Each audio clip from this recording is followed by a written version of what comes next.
Começa agora mais um episódio do nosso Santo Flow Podcast. Que maravilha ter você aí do outro lado acompanhando a nossa programação. Que Deus abençoe a você e toda a sua família. É uma honra ter você aqui acompanhando mais uma produção aqui do nosso Santo Flow.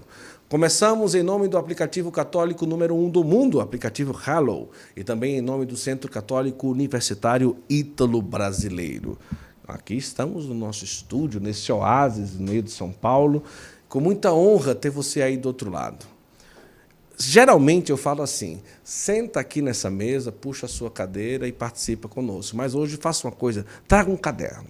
Hoje traga um caderno, porque hoje o Santo Flow é daqueles. Com certeza já vai compartilhando para todo mundo a nossa conversa de hoje, que vai ser um podcast muito especial.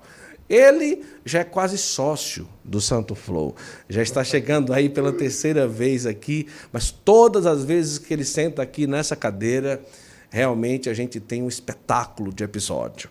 Ele, você já sabe, eu sempre falo aqui em todos os episódios, aqui eu falo do Bíblia Play, e o Bíblia Play é conduzido por ele, professor doutor João Cláudio Rufino, ele que atualmente no Brasil, uma das maiores autoridades quando se fala de Bíblia. Ele que é doutor em Sagrada Escritura e sempre está aqui no Santo Flow, a gente sempre fala aqui do Bíblia Play, e agora é mais conhecido como maior defensor de Barrabás do Brasil. Rapaz,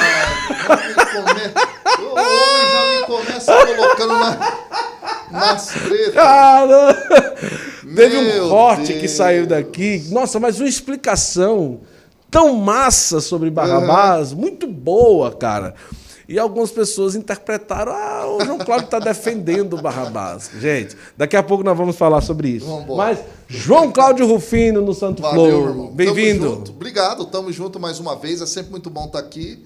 É uma experiência muito legal da gente compartilhar conhecimento, falar de espiritualidade, não é? Enfim, e é muito bom. Falar E hoje é o seguinte, nossa temática é as características ou curiosidades da Semana Santa do ponto de vista bíblico. Então nós vamos falar coisas que a gente nunca conseguiu, assim, talvez trazer uma possibilidade de interpretação, novidades. Vamos buscar aqui interpretar coisas que geralmente a gente vive na Semana Santa, não entende direito, tirar algumas dúvidas. Então, vamos trazer aqui características bíblicas da Semana Santa, um tempo que a gente está se aproximando, eu tenho certeza que vai ser muito interessante.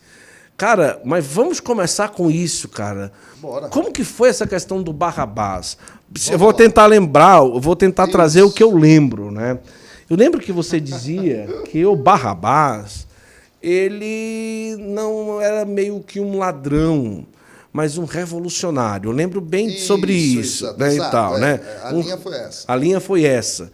E aonde que a linha saiu que o pessoal, algumas pessoas, claro, chegaram, o João Cláudio está defendendo o Barrabás? Como que foi? Isso. Bom, primeiro que aqueles que disseram isso não são católicos. Né? Entendi. Isso é muito importante dizer. Não são católicos? Não são, a maior parte. Maioria. Porque, gente, é o seguinte, o vídeo viralizou de uma forma... Milhões de views. Milhões. Então, assim, gente de todo tipo ficou assistindo, comentando, muitos e muitos positivamente, e outros entenderam que eu estava defendendo o Barrabás.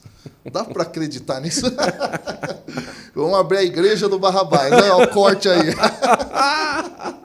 Gente, não estou defendendo o Barrabás, tá?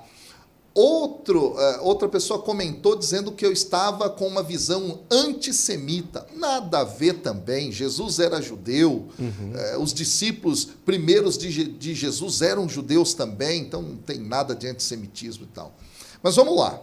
Eu acho que é importante até porque faz parte da temática, não é? Nós vamos vivenciar isso agora na Semana Santa. É o seguinte, eu vou pormenorizar, né, a argumentação e mostrar isso para as pessoas. O que acontece, pessoal? Se a gente abrir a Bíblia lá em Marcos, no capítulo 15, tá? Lá se inicia, a partir do versículo 1, o momento em que Jesus está diante de Pilatos. Ele está ali E no versículo 6 é dito assim: por ocasião da festa, ele lhe soltava um preso que pedissem. Aí vem o versículo 7, olha que interessante. Ora, havia um chamado Barrabás. Gente, primeiro é importante entender isso aqui, ó.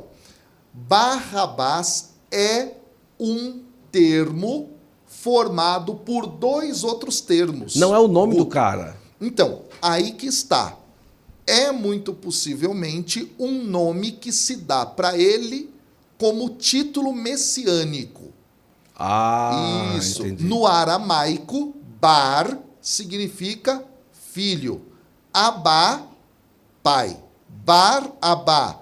Barrabás.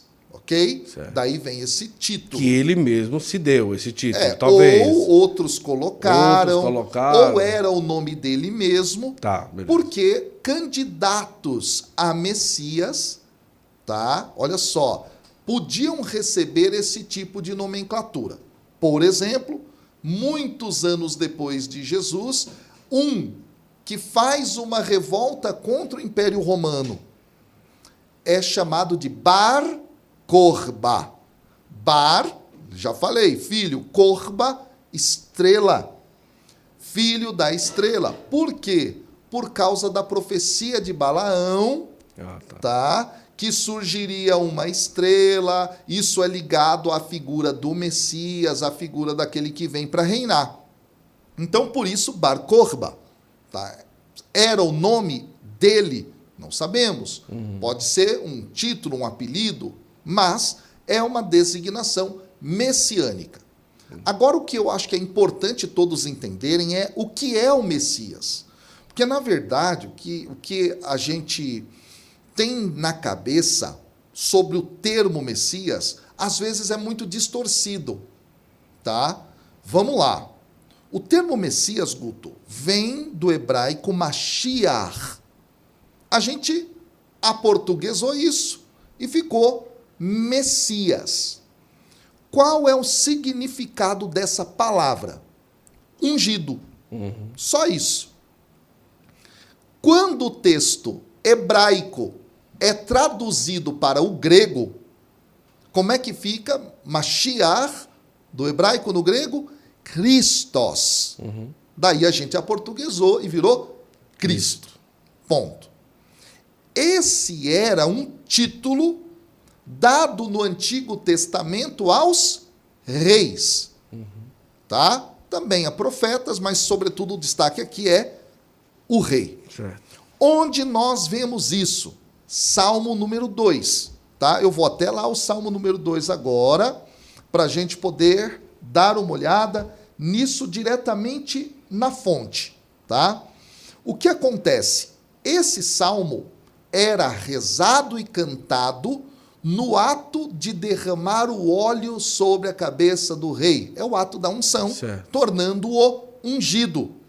E em dado momento, o texto vai dizer justamente assim no versículo 2, né? Os reis da terra se insurgem e unidos os príncipes enfrentam o Senhor e o seu Messias. Olha aí, o seu ungido. Em algumas Bíblias se traduz o seu Cristo, diretamente assim. Aí o texto continua, eu não vou fazer uma exegese dele aqui agora, mas lá no versículo 6 aparece assim, ó: fui eu que consagrei o meu rei. O termo consagrei, aqui na Bíblia que eu estou usando neste momento, que é a Bíblia de Jerusalém, é o verbo machar, que significa ungir. Fui eu que ungi o meu rei. Pronto. Lá se fala de Messias, aqui se fala que o rei é um ungido, um Messias. E aí vem o versículo 7. Na voz do próprio rei, ele diz: publicarei um decreto do Senhor. Ou seja, Deus está instituindo o seu rei. Ele me disse: tu és meu filho. Eu hoje te gerei. Vamos entender isso. O rei publica o que Deus Pai fala para ele. O rei diz que Deus falou que ele era o filho. Sim. Portanto, termo Filho de Deus era usado para designar o rei. Sim. Por isso nós chamamos Jesus de Filho de Deus. Ok? Neste sentido, Guto, Barrabás é filho do Pai. Filho de Deus. Ponto. Neste sentido, alguns daquela época acreditaram que ele era o Messias que haveria de chegar da parte de Deus. E por que alguns acreditaram? Porque ele era, aí que vem o grande detalhe, um revolucionário político. Quando nós continuamos o texto de Marcos, no capítulo 15, seguintes, lá no versículo 7, é dito assim: ora, havia um chamado Barrabás, preso com outros amotinadores. Em grego, a palavra amotinador é stasiastes. Esta palavra significa revolucionário ou revoltado. Ah, tá. Esse é um detalhe importante. Aí o texto diz que numa revolta, a palavra revolta tem a mesma raiz no grego, stasis. Tá? Numa revolta. Eles haviam cometido um homicídio. Aí que é o ponto. Então, ele é um revoltado político. Alguns tinham essa esperança de um rei neste sentido, sim, armado, tá? E por esta razão é que eles vão pedir para soltá-lo. A questão que alguns colocam é, tá bom, como é que os romanos iam expor este como uma opção, já que ele seria contrário ao próprio império? Sim. Essa resposta não é dada no texto. Sim. Fato é que o texto diz que isto ocorreu. Aí, quando nós olhamos lá na frente, no Evangelho de João, que narra essa cena também, no capítulo 18, no versículo 40, tá? Eu até deixei na margem aqui a referência para não ficar indo e voltando aqui no texto.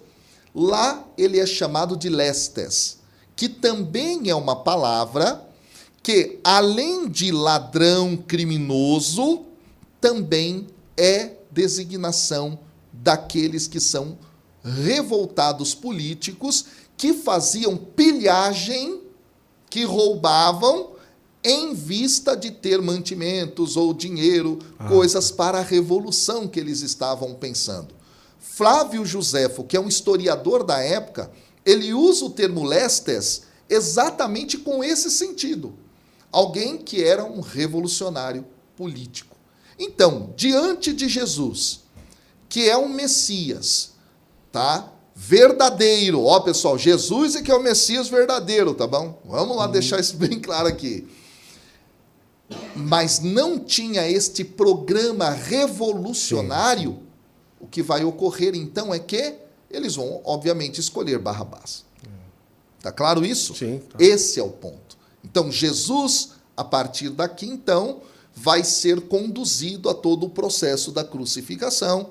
Nesse sentido, é importante que nós lembremos que ele vai ser identificado, sobretudo a partir do Evangelho de Marcos, que é a base para Mateus, que é a base para Lucas, como o servo sofredor. Tá, professor, mas o que é o servo sofredor? Aí a gente volta lá em Isaías. Isaías é dividido em 3 partes. Do capítulo 1 até o capítulo 39, é o texto de Isaías que está sendo elaborado na sua maior parte com referências ao antes do exílio da Babilônia. Sim. Tá? O texto do capítulo 40 ao 55 de Isaías já é uma parte que está sendo elaborada no exílio da Babilônia, sobretudo no momento final desse exílio. Ok? O que acontece? Dentro desse texto, existem alguns cânticos dedicados à figura de um servo de Deus que vai sofrer. E ele vai sofrer como? Vai carregar sobre ele os pecados e vai ter uma morte expiatória. Isso é muito interessante e isso nos leva a uma reflexão dessa figura na medida em que ele se parece bastante com as figuras sacerdotais que são apresentadas dentro do livro do Levítico. Porque lá no livro do Levítico, por exemplo, você tem uma série de sacrifícios que são feitos, entre os quais o sacrifício pelo pecado, chamado em hebraico de hatat. Esse sacrifício pelo pecado, ele ocorria como? A pessoa colocava as mãos sobre a cabeça do cordeiro, e aí a Páscoa já está aí também. Tá? Por isso que eu estou trazendo essa referência. Então, se colocava a mão sobre a cabeça desse cordeiro, como que confessando os seus pecados, transmitindo os seus pecados para o animal, que será abatido.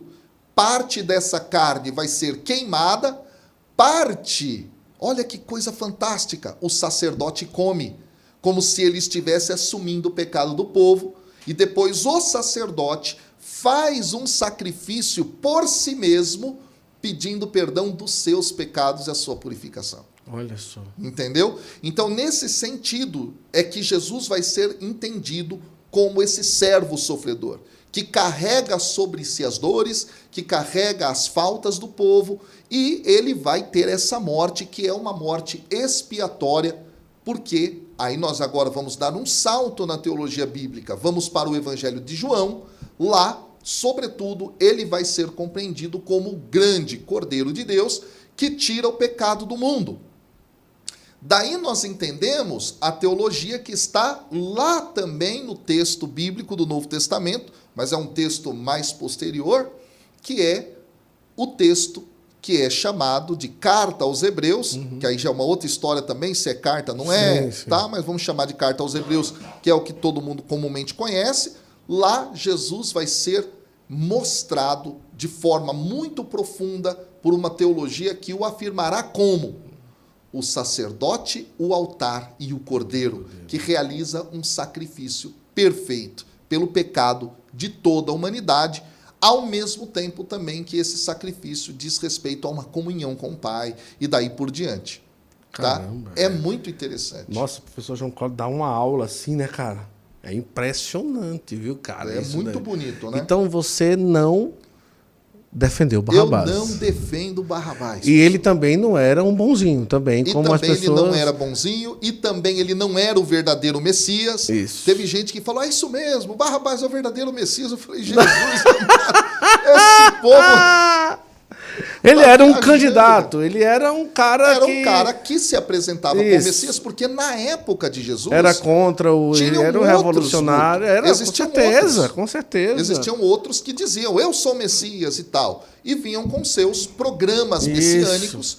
No caso, então... Tanto é que isso para chegar acontecia. até Jesus e dizer assim, vamos prender e crucificar, houve ali uma demora, olha, tem mais um que está falando que é o Messias e tal, não sei o quê. Quem que é? Olha, Jesus de Nazaré, que está juntando gente, não sei o quê, barará. Não é aquela coisa, ficou sabendo, prendeu, matou. Porque isso era uma Exato. coisa comum, Exato. de aparecer uma Claro, pessoa que... o próprio Jesus, no capítulo 13 de Marcos, que é um texto muito interessante para isso, ele vai falar, vai chegar um momento em que uns vão dizer, eu estou aqui, eu sou o Cristo, sei lá o quê. Isso. Quer dizer, havia, tá, já naquele momento, diversas pessoas que circulavam dizendo, eu sou o cara que está escrito lá nos textos proféticos do Antigo Testamento e etc, etc, etc. Sim. Tá? Só que eles apresentavam alguns programas messiânicos, alguns desses, como os zelotas apresentavam, que era justamente isso, de fazer pilhagem para você ter recursos, para você manter um exército, para você ir contra o Império Romano naquele momento e assim por diante. Tá? Muito legal. Vamos para o Domingo de Ramos, cara. Opa. Cara, a sensação que dá quando você está ali balançando os raminhos é uma sensação de, sei lá, meio que de... não é de traição, mas de engano a si mesmo, né? Tipo assim, tá todo mundo ali dizendo, vai ao rei, não sei o quê, bendito que vem em nome do Senhor, e Jesus vai entrando ali, e a gente vai encenando, relembrando aquilo, e daqui a pouco os mesmos que acolheram ele com tanta alegria, reconhecendo até como rei, né? Isso. Daqui a pouco vai crucificar. Então, assim, primeira coisa, até que ponto aquela galera realmente estava dando reconhecimento a Jesus como um rei ou não ali, porque foi muito rápido, chegou, daqui a pouco já foi, não é? E tudo.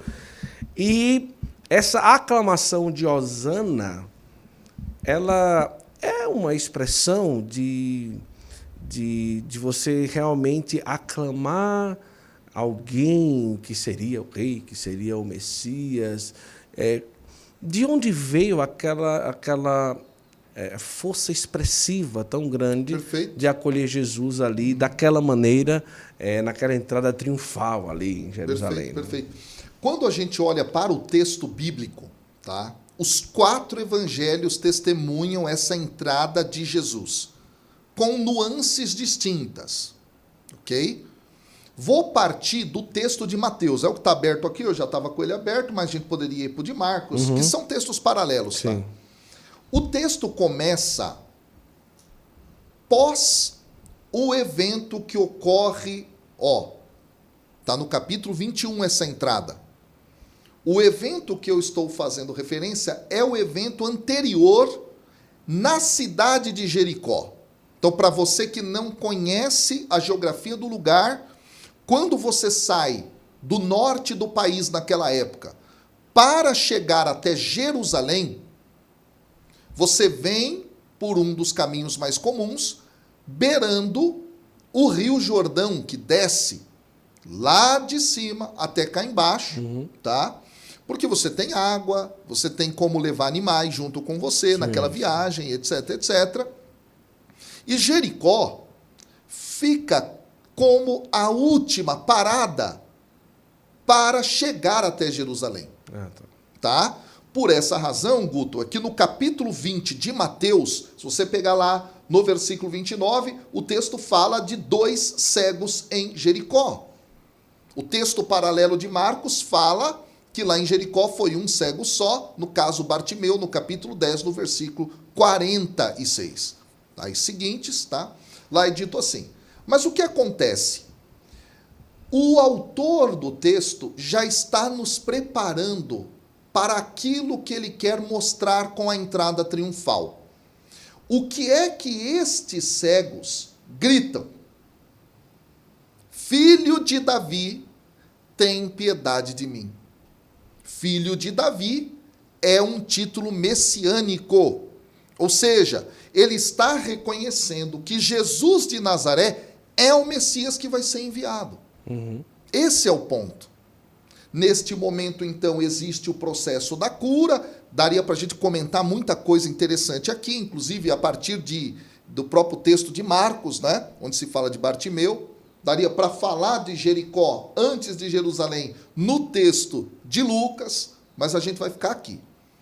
Então, o autor já está nos dizendo que um cego enxergou a verdade a respeito de quem é Jesus de Nazaré. Ele é o filho de Davi. Ele é o Messias. E todo o texto do capítulo 21 vai ser para ratificar essa realidade. Por isso, essa entrada triunfal. E o texto, no versículo 1 do capítulo 21 de Mateus, começa dizendo assim: quando se aproximaram de Jerusalém, saíram de Jericó, chegaram em Jerusalém, chegaram em Betfagé, no Monte das Oliveiras. Isso é muito importante. Por que o Monte das Oliveiras é fundamental para ser o cenário de onde Jesus parte? Porque isso é o cumprimento de uma profecia do Antigo Testamento em Zacarias capítulo 14. O que está lá em Zacarias no capítulo 14? Lá é dito que o Senhor reunirá todas as nações da terra em Jerusalém para enfrentar Jerusalém. Só que Deus vem como um guerreiro, tá? E defende a cidade de Jerusalém. E onde é que Deus vai tocar os seus pés? No Monte das Oliveiras. Caramba. E nesse sentido, se inicia o triunfo de Jerusalém, a festa em Jerusalém. Lá é dito isso. Então, aqui é como se o autor estivesse dizendo para nós, olha, é o dia da grande manifestação. Deus, como um grande que nos salva, está atuando aqui. Pode chegar. Agora, eu só vou dizer, guarda essa informação, Sim. que ela vai voltar daqui a pouco. Então, ele parte do Monte das Oliveiras. E aí, então, Jesus chega lá e diz, olha, a 2 discípulos, vão aí à frente num povoado, peguem lá o jumento e a jumenta, certo? Eram 2? Então, essa é a questão que também eu já vou responder, que é muito interessante. Fato é que os reis na antiguidade tinham um direito, qual era? Da demanda ou de suprimento. Então, se o rei chegava num lugar e não tinha o que comer, ele podia entrar na tua casa e pegar. Certo. Mas também a demanda do rei por transportes deveria ser atendida. Então, um rei que chegasse num local e visse lá uma charrete, um burrinho, etc., e dissesse, olha, eu vou andar nesse carro aqui, ele tinha direito de fazer isso. Ou seja, esse pedido revela, Jesus é o rei. Tá claro isso? Sim. Ponto. Aí o que acontece? Ele vai até o povoado lá na frente e ele diz, né, que lá no povoado à frente teria um jumento e um jumentinho e uma jumenta. E nesse momento, Jesus diz, soltai-a e trazei-mos. 2. Então, os 2 animais, ok? Isto dos 2 animais sobre os quais as vestes serão postas e ele vai se sentar em cima, os 2 animais, está apenas no relato de Mateus. Certo. Tá? E aí, isso advém de uma fonte que Mateus tem do texto de Zacarias, capítulo 9, versículo 9, onde lá é dito que Jerusalém deveria se alegrar, olha que interessante, porque o rei vem até ela montado num jumentinho, filho de jumenta. Então, é muito interessante. Mateus tem uma fonte onde é posto jumento e jumenta, os 2 animais, então ele coloca isso no texto. Jesus vai cumprir essa profecia do jeitinho que ele tem na sua fonte. Fato é, a profecia de Zacarias 9:9 coloca que o rei vai chegar na cidade montado num animal, num jumentinho. Ponto. Olha que dado fantástico. Mais uma comprovação. Jesus é o rei, não é Barrabás não, povo. Vou repetir aqui o tempo inteiro. Jesus aqui é o verdadeiro rei. Então ele está cumprindo Zacarias 9:9, tá? E aí tem um outro detalhe, meu amigo. Quando nós olhamos, tá, para o texto, é lindo de observar que lá na bênção que está presente no livro do Gênesis, na bênção de Jacó, isso é fantástico, lá se fala a respeito do mandatário que vem para reinar, portanto, e ele vai amarrar o seu jumento. Ele está ligado a esse animal. Não é à toa que o jumento aparece lá. O jumento é ligado a Cristo, tá? Nesse sentido. Então, até eu costumo brincar com os meus alunos lá, se alguém te chamar de jumento, fique feliz. Fique feliz. Você está ligado a Cristo. É uma pessoa muito importante. Exato, é uma pessoa muito importante no cumprimento da profecia de Jesus, né? Como o Messias. Ô, rapaz, lá no Nordeste é tão desprezado o bichinho. O bichinho, rapaz. né? Lá tem muito jumento. O jumento, então, aqui é um animal que é importante nessa cena, tá? Acontece, então, que ele vai montar em cima desses animais e o que vai acontecer é que as pessoas vão colocar as suas vestes. Ih, rapaz, mas por que as pessoas colocam vestes no caminho? 1 Reis, capítulo 1, versículo 20 e alguma coisa, vai dizer que o rei, olha só, ele vai passar e as pessoas vão colocar vestes no local por onde ele passa. Aliás, segundo Reis, com Jeú, com o rei Jeú. Quando Jeú vai passar, as pessoas jogam Colocam vestes para ele passar por cima. Hoje a gente faz isso naquele momento do Santíssimo, quando passa, muitos fazem isso, né? É um gesto. Corpus Christi ali, faz um tapete. Exato. Ali simbólico e tal. Segundo Reis, o capítulo 9, quando Jeú vai passar, as vestes são postas no chão. Ao mesmo tempo, 1 Reis, capítulo 1, versículo 33, é a ordem que é dada para que se coloque Salomão, o filho de Davi, em cima de um jumentinho.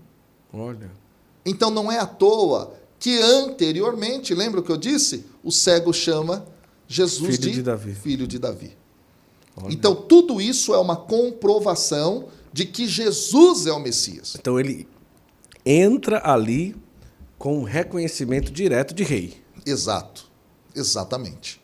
Exatamente. Talvez não por todos, mas por uma multidão ali que aclamava como rei. Como rei. Então não era uma ironia o Não que as era. pessoas gritavam na chegada de Jesus. Absolutamente não. E o que é que elas vão gritar? Aí é que vem o Hosana. O Hosana, tá? Era uma expressão utilizada num salmo, que é o Salmo 118.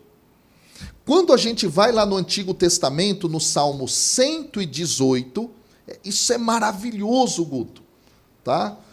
Vamos lá, ó. Salmo 118. Vamos pegar o Salmo 118 aqui. Só um detalhe, tá? Na sua Bíblia, se for a Bíblia Ave Maria, você vai para o Salmo 117. Certo. Tem essa mudança aí. Depois eu Da posso Jerusalém até explicar. É o Salmo 118, tá? Esse salmo é uma liturgia da festa das tendas, não é da festa da Páscoa. Certo. A festa das tendas é no 15º dia do mês de Tishri, dentro do calendário judaico. Isso vai equivaler por volta de setembro, outubro, tá? Nessa passagem de setembro para outubro.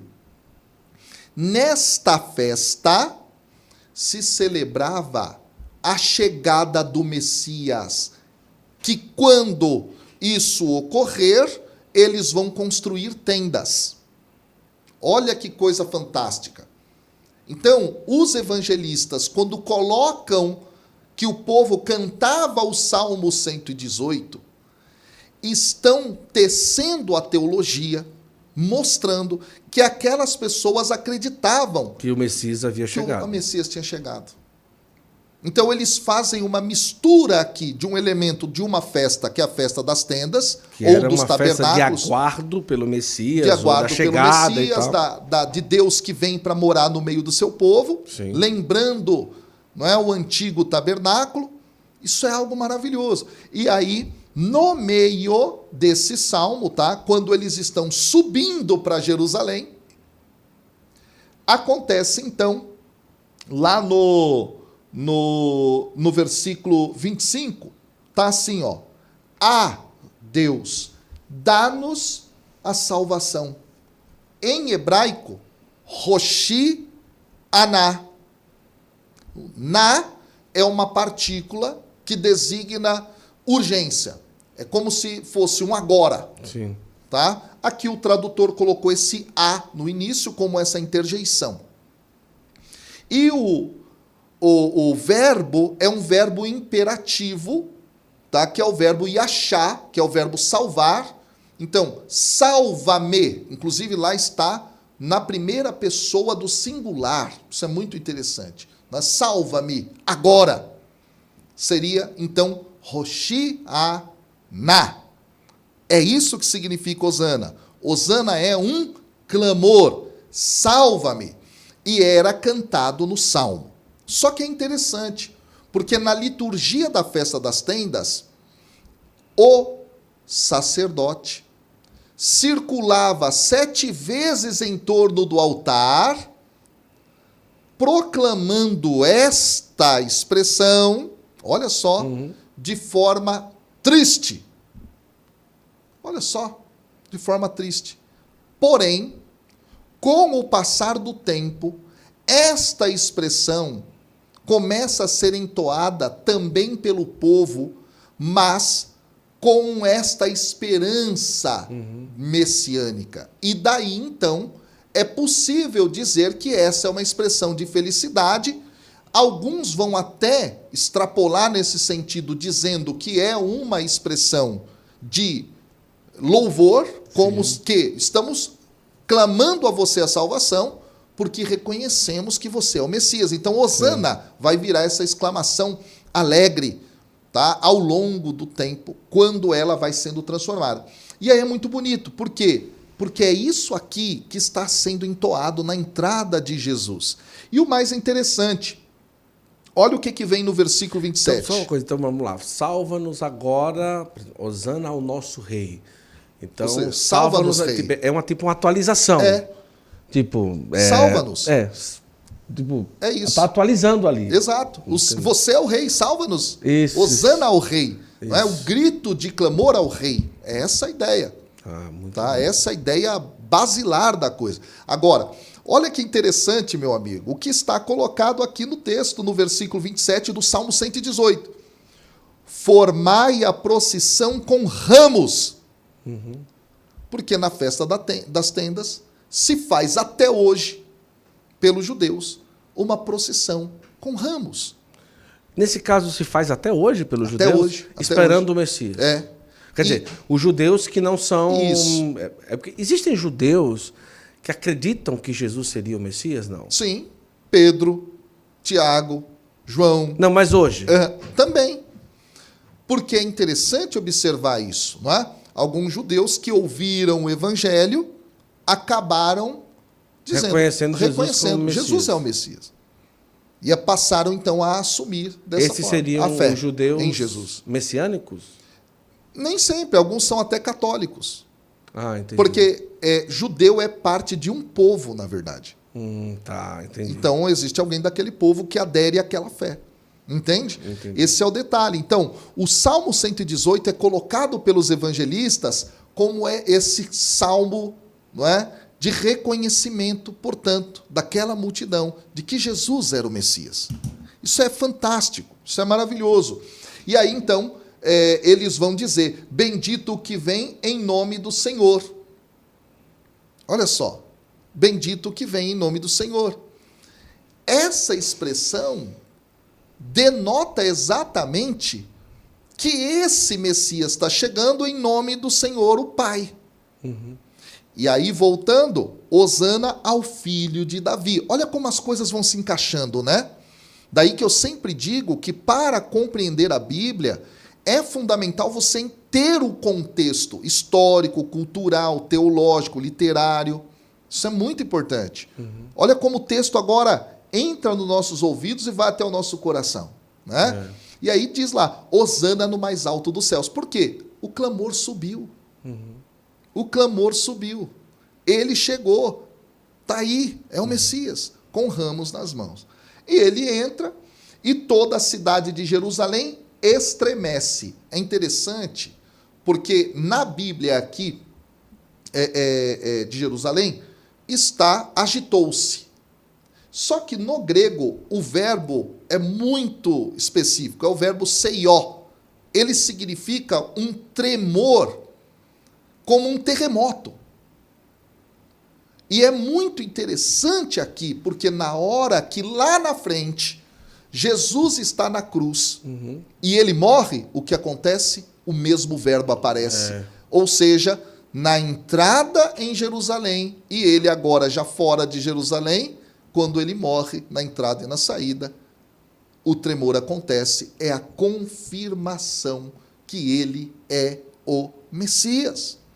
Talvez por esse reconhecimento e por essa atitude do povo, tenha sido um fator fundamental para que ali já não tivesse mais limites para as autoridades da época de tomar uma decisão e dizer, olha, vamos resolver a vida desse cara, porque, tipo assim, agora já não tem mais como sustentar.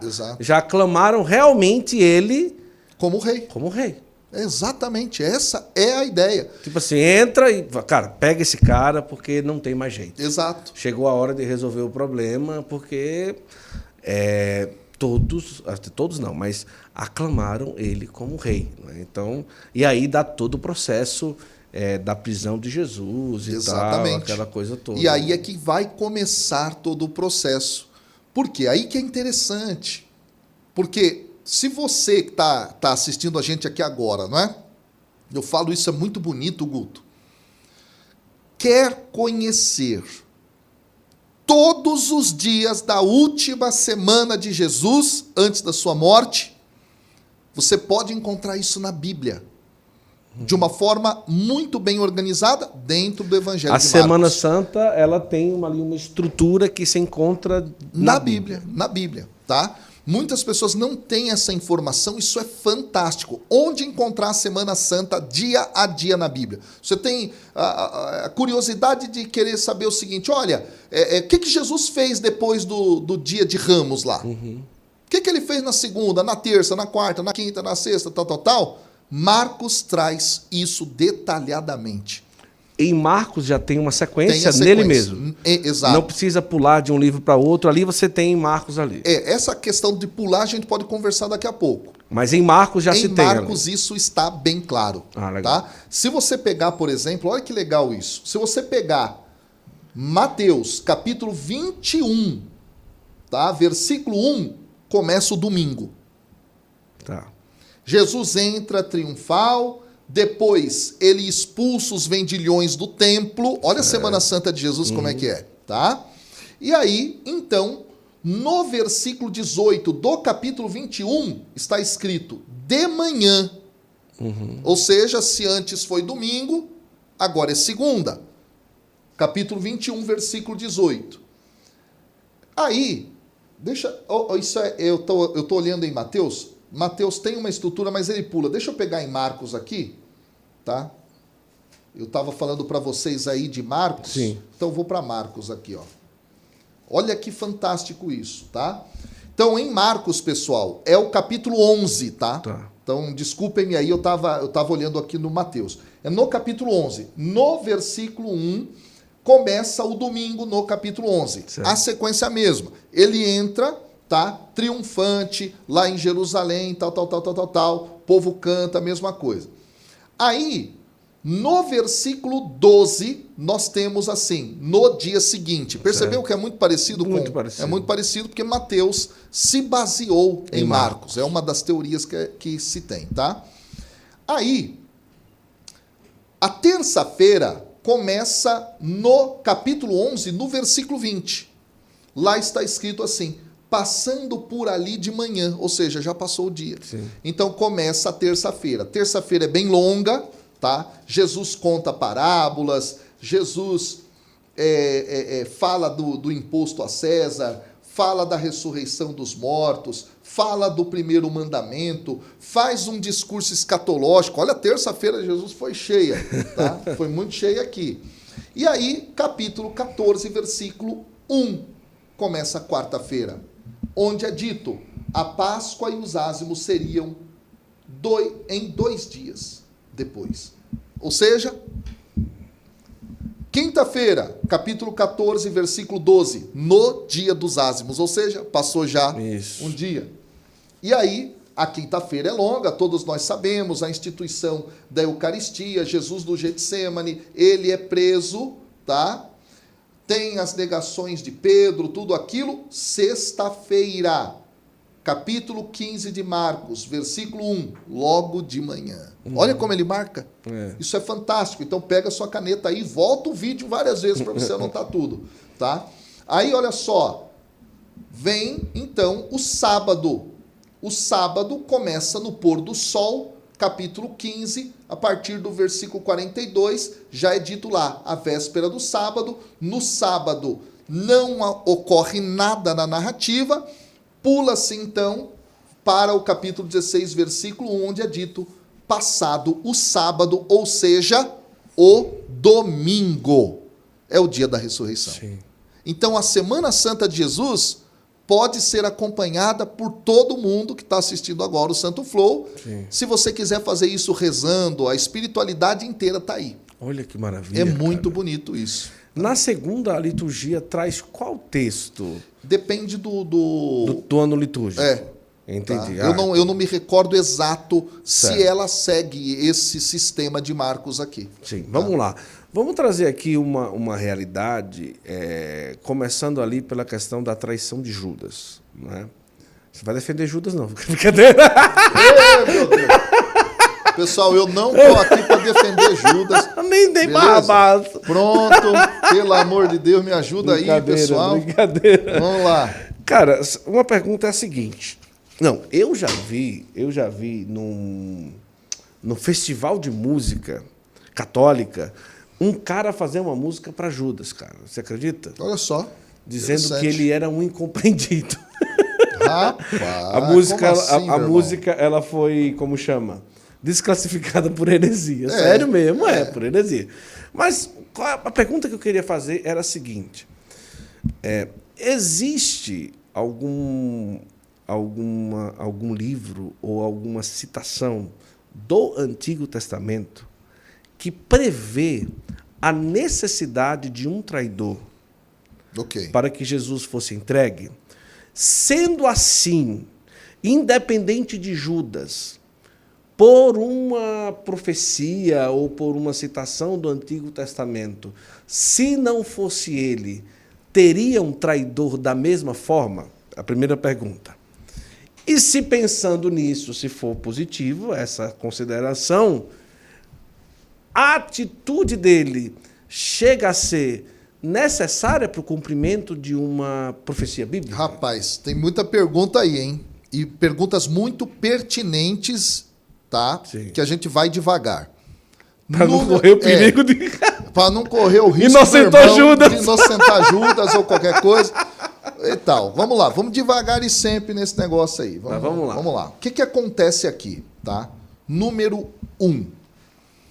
Cada evangelho traz nuances distintas a respeito de como foi o processo da traição. Quando você pega Mateus, Marcos e Lucas, que são os evangelhos sinóticos, tá? Porque eles têm uma relação literária, ok? Muito interessante. Vamos pular essa teoria para chegar lá. Aqui, dá-nos a ideia mais clara de que esse Judas, ele era um sujeito que pretendia um Messias naquela concepção, naquela visão, tá? Dos zelotas, que eram um grupo de revolucionários. Tá certo? Quando ele passa a percepção de que, olha, Jesus está falando que vai morrer, mas como é que pode morrer? A gente estava esperando um cara que... O cara poderoso, forte, etc. Quando ele passa a esta compreensão, ele vai trair. Vai dizer, não é o Messias. Então, vou entregá-lo nesse sentido, porque é um charlatão, não é o que a gente espera. Ponto número 1, ok? A complicação maior a respeito dessa figura e de tudo o que envolve esse ato de Judas está no Evangelho de João. Porque lá no Evangelho de João se coloca quase que como um processo de predestinação de que ele faria todo aquele processo de traição, tá? E lá é que a coisa se complica mais. Quando a gente olha para esse fator complicador dentro do Evangelho de João, a primeira coisa que nós temos que levar em consideração é esse pano de fundo possível histórico que eu acabei de dizer. Ok? E agora, um outro aspecto importante. Existem alguns autores que entendem, sim, claro, pessoal, não estou negando a historicidade de Judas. Judas existiu, ponto. Tá? Mas existem alguns autores que entendem que esse personagem da história real, ele, dentro da literatura bíblica, é como se fosse a representação daqueles judeus, não todos, tá? Daqueles judeus da época de Jesus. Porque o nome Judá era o nome da tribo da qual todos eles descendem.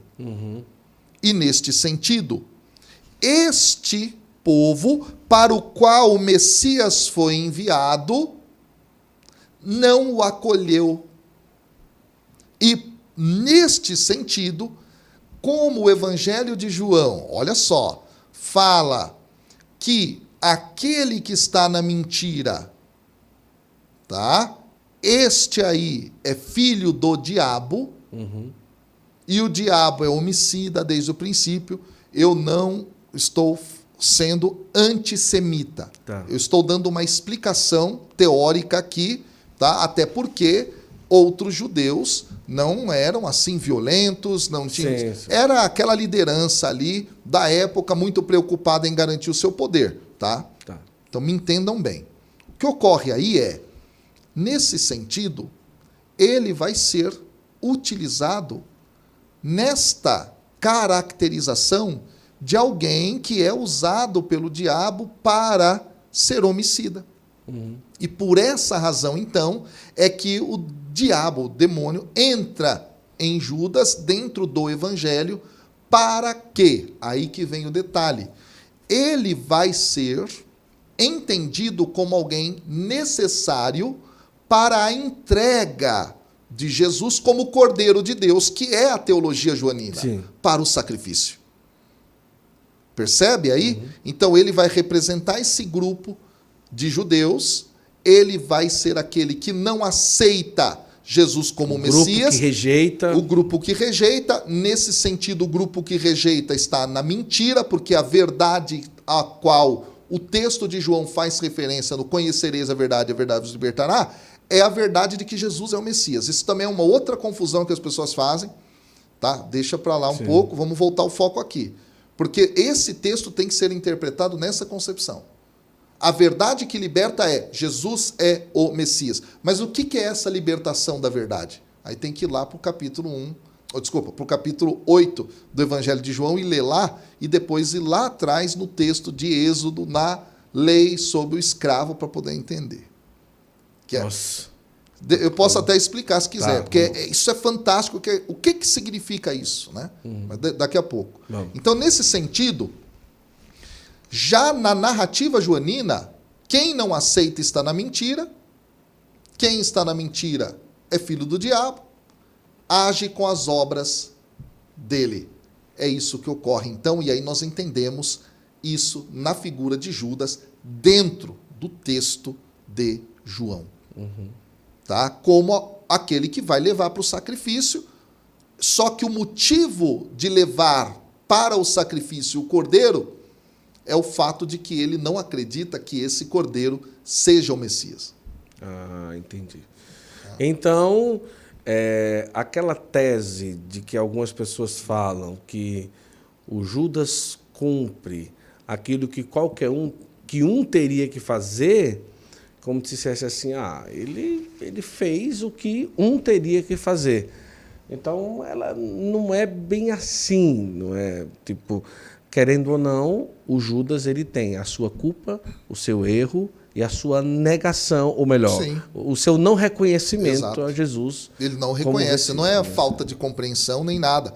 Até porque, olha que detalhe interessante, quer conhecer mais sobre qual era a relação de Judas com Jesus e os outros? Basta você olhar o capítulo 13 do Evangelho de João. Sim. Ali é dito o seguinte, quando eles estavam na Páscoa, né? Interessante, na Páscoa não, antes da festa da Páscoa, tá? Eles estavam naquela ceia, e naquela ceia o texto nos fala a respeito de que Jesus pegou, olha só, Jesus pegou, tá? Um pedaço de pão, Sim. molha ali e dá na boca de Judas. Para que isso pudesse ocorrer, Judas teria que estar numa posição na mesa Próximo. muito próxima. E neste sentido, da forma como o texto nos fala, parece que ele sentava no lugar de honra, ao lado do mestre. Né? Sentava, na verdade, eu já expliquei isso em outro podcast aqui, deitava, né? Deitava. Estava do lado ali, na posição de honra do lado do mestre. E o texto nos fala que ele era o cuidador do dinheiro do Era grupo. um tesoureiro. Tesoureiro. Então você coloca um tesoureiro que você não confia. Percebe? Esse é o ponto. O fato, então, que nos é colocado é que ele realmente tem essa decepção. Porque parece que, de verdade, ele tinha aquela esperança desse Messias, não é? Das armas, do exército, da libertação econômico-política ali, não é? Muito para aquele momento e tudo. Esse é o ponto. Então, essa decepção faz com que ele venda a Jesus. Esse é o ponto. Tá. E, às vezes, até parece com uma personalidade muito, como é que eu posso dizer, imediatista, né? Isso. Ele vai, ao mesmo tempo que ele vai e vende Jesus, daqui a pouco ele vai e toma a decisão de... Né? Isso é verdade, né? Que Judas se enforcou, não é? Então, depende do texto. Aí, existem três narrativas diferentes, tá? Sim. Uma que ele se enforcou, Sim. outra que ele se jogou. Isso é a tradição lucana, diz que ele se jogou e caiu e as tripas saíram. Certo. E depois existe, dentro da tradição da igreja posterior, que ele comeu até explodir. Nossa. Três, olha lá, né? Comeu até explodir. Comeu até explodir ali. O que acontece? Acontece que ali temos três possibilidades, tá? No texto, e duas no texto e uma fora. Certo. Tá? Bom, como é que a gente pode harmonizar isso? Diversas explicações podem ser dadas. Primeiro, que quando você narrava um fato naquela época, você colocava elementos que davam para a pessoa a possibilidade dela compreender o sentido do evento. Sim. Ok? Isso é muito interessante. No caso, tá? Primeiro que é uma morte totalmente desgraçada, Sim. ok? De uma forma ou de outra, né? De uma forma ou de outra, mas para aquele universo greco-romano, até por isso Lucas é que põe dessa forma, tá? Morrer com as tripas para fora era a morte uma das mortes mais vergonhosas. Por isso que ele vai enfatizar dessa maneira. Para o leitor ou ouvinte leitor dele, quando escuta aquilo, fala, nossa, esse cara estava mal mesmo. Tá? Tem elementos assim, são muito interessantes. Aí tem várias coisas que a gente pode explorar também nesse universo, não é, do Jesus histórico, dos apóstolos, dos discípulos, para poder compreender mais. Tem muita coisa nesse jogo aí, mas é muito interessante. Caramba. Olha só, vamos tomar uma aguinha, aproveitar aqui e lembrar as pessoas. Olha, o professor João Cláudio Rufino já tem coleção do artesanato Costa, né?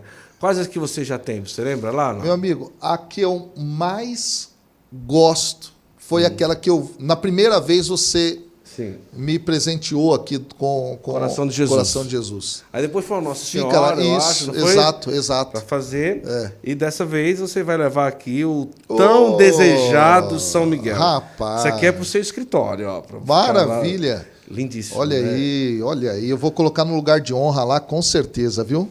Olha só, Com certeza. São Miguel Arcanjo Maravilhoso. do Monte Gargano. Puxa. E as pessoas são apaixonadas por esse São Miguel, porque ele ficou grandão aqui por muito tempo, aqui ao meu lado, né? Que agora É verdade, a hein? temporada dessa linda imagem de Nossa Senhora de Fátima, né? Belíssima. E você pode ter na sua casa, inclusive, quando você for comprar, através de uma quantidade, você vai ter frete grátis e você pode usar o cupom GUTO10, tá bom? Use o cupom GUTO10 e você vai ter 10% de desconto aí no Artesanato Costa. São várias imagens que você pode ter. Agora, nesse tempo aí, imagina um crucifixo para a Semana Santa, um Senhor morto, tantas outras imagens, tá bom? Mas aqui eu quero aproveitar e lembrar para você, para que você seja um aluno do Bíblia Play.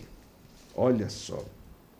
É realmente Sabe o que as pessoas me perguntam? Guto, você fala 700 aulas, é verdade mesmo? Como que uma pessoa consegue colocar 700 aulas e tudo sobre Bíblia? Gente, inclusive tem um cupom de 30% de desconto que está aqui na descrição, que você vai aproveitar através do Santo Flow, já tem uma assinatura com 30% de desconto. E o que é interessante, as aulas você já sabe, é com ele aqui, com o professor Dr. João Cláudio Rufino, e tem a oportunidade de sempre ter algo novo ali. Você sempre tem inovado, né? Sempre gravado coisa nova. Sempre, né? muitos materiais novos vão entrando. Fora que, dentro dessa plataforma, Guto, para todos os alunos, nós temos um encontro mensal ao vivo. Ah, é? Eles entram podem numa fazer sala, perguntas, tira as podem... dúvidas. Caraca. E eu vou estudando livros da Bíblia. Neste momento, nós estamos estudando o livro do Levítico. Como se fosse um clube de leitura. Um clube de leitura e dentro disso... De estudo, né, na verdade. Exato. Eu vou, com o texto, explicando os detalhes que eles não teriam acesso tão facilmente, não é? Porque são detalhes do hebraico, não é? Às vezes quando o texto é do grego, no grego, história, top, cultura, tudo isso. É fantástico. Muito fantástico. Bom. Então vai lá, aproveita, seja um aluno hoje do professor João Cláudio Rufino através do Bíblia Play, clica no link que está na descrição e fique à vontade. Uma outra coisa interessante é convidar você para estar conosco em uma peregrinação com a obra de Maria. Estou indo agora em maio para o Pentecostes 2024, com a presença do Padre Reginaldo Manzotti, Madre Kelly Patrícia, a Pat Manfield vai estar lá, que foi aquela que esteve na experiência do início da vida carismática na igreja, da renovação carismática, e tantos outros. Uma coisa interessante é que tem uma oportunidade aí, 8 dias, você vai... Tudo pago, para Roma, vai conhecer o Vaticano, vai para Assis, vai para Pentecostes, 11 mil e pouco, e a vista está 10 mil e pouco. 8 dias, cara, imagina aí, cara, 8 dias, tudo pago, café, almoço, jantar, hotel, avião. É ótimo. 10 mil, não vai mais, você não vai nunca mais para a Europa nesse preço. Está num preço muito especial. Então entre em contato e diga assim, Guto disse que tem uma promoção num preço especial para ir para o Pentecostes em Assis, ainda dá tempo. E também, agora em outubro, nós vamos para o Congresso Internacional Mariano, em Fátima, que começa a peregrinação em Lourdes no Congresso de Cura. São 2 eventos internacionais que nós vamos participar. E você diz assim, eu quero ir no grupo do Santo Flow, que aí a gente vai no mesmo ônibus, a gente vai batendo papo, conversando, vai ser bem legal. E em novembro eu falo uma novidade para você que eu não posso dizer ainda, mas em breve vou falar para você. E aproveitando aqui, que a gente vai entrar aqui em outro assunto, eu quero indicar para você as camisetas Sabatini. Tá? Olha só na tela a quantidade de estampas que você pode escolher, ter na sua casa, tem coleção que muda a cada mês. Faça um pedido, através de uma quantidade tem frete grátis. E quando você for fazer um projeto personalizado de camisetas, seja para um evento, um congresso, um acampamento, primeiro Eucaristia, Crisma, procure as camisetas Sabatini. Eles são muito bons em fazer projeto personalizado, seja para sua empresa, para sua paróquia. Gente, eles são muito rápidos, o preço é muito bom e a qualidade da camiseta é nível hard, tá? Qualquer lugar do Brasil eles atendem. Sabe o que é legal? Eu queria desse jeito, eles vão criar para você. Não precisa você estar dizendo, eu quero uma pomba, eu quero um PX. Eles têm criatividade, eles entendem da vida católica. Então, camiseta Sabatini, entre em contato e aproveite essa oportunidade. Tá bom? Vamos lá. Acabamos de falar sobre a questão de Judas. E eu não sei se eu fiz uma pergunta assim... nesse sentido, mas eu queria trazer de novo. A partir do momento em que Jesus é preso ali e vai ali diante de Pilatos e tal, alguns filmes acabam transparecendo que Pilatos meio que quase que, tipo, não condena Jesus, e até que ele diz assim, eu lavo minhas mãos, eu não tenho culpa nisso daí e tal, beleza. Esse sentimento nas entrelinhas que aparece ali, a gente pode falar algo sobre ele, e se do ponto de vista da autoridade que ele tinha, naquele momento ele poderia ter livrado Jesus da morte. Maravilha. Tá? Sim, ele podia ter livrado Jesus da morte, essa é uma questão importante, né? Ele tinha autoridade para isso. Tá? Agora, é interessante aí também nós fazermos uma distinção, tá, de tradições dos evangelhos.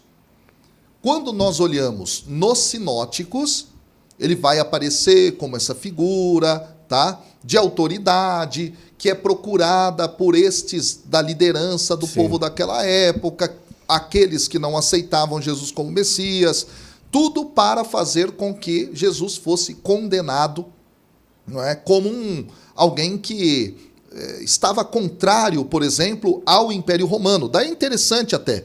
Lembra lá que eu estava dizendo, Messias é o rei, tá? Então, qual é a alegação que essa liderança faz? Ele está contra César porque está se autoproclamando rei. Como é que pode? Isso, então, é porque eles vão procurar Pilatos, porque ele era autoridade romana, tá? No Evangelho de João, tudo isso é verdadeiro, tudo isso também permanece como explicação, mas existe uma outra questão interessante.